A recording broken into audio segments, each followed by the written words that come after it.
Wat 'n voorreg om vanmôre saam met jou verder te kuier in God se woord, Psalm 106. Ons gaan vanmôre verder loer na hierdie Psalm. In die hart van hierdie Psalm is die Here se genade op genade, op genade, op genade. God is 'n God van genade. Is dit nie wonderlik nie?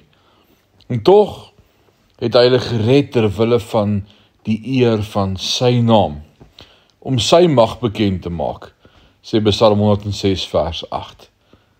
Is hierdie nie 'n wonderlike vers nie?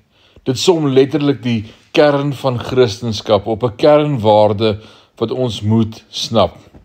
En ek dink so baie mis dit. Moet dit nie mis nie.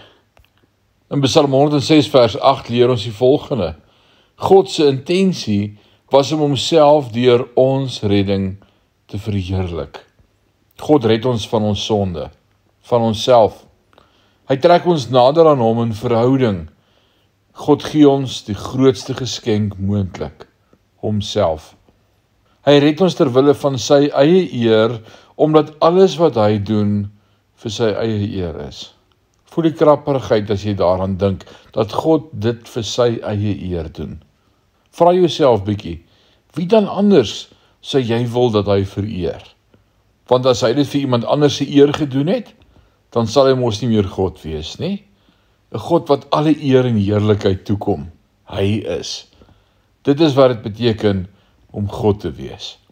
Hy verheerlik homself deur sy eie seun te stuur as offer vir ons sonde, sodat ons sonde vergewe kan word en ons verhouding met hom, ons God, herstel kan word, sodat ons deur ons lewe aan hom eer kan bring. So hierdie Psalm sê vanmôre, U is God. En môre kyk ons verder na hierdie Psalm. Die Here seën jou. Amen.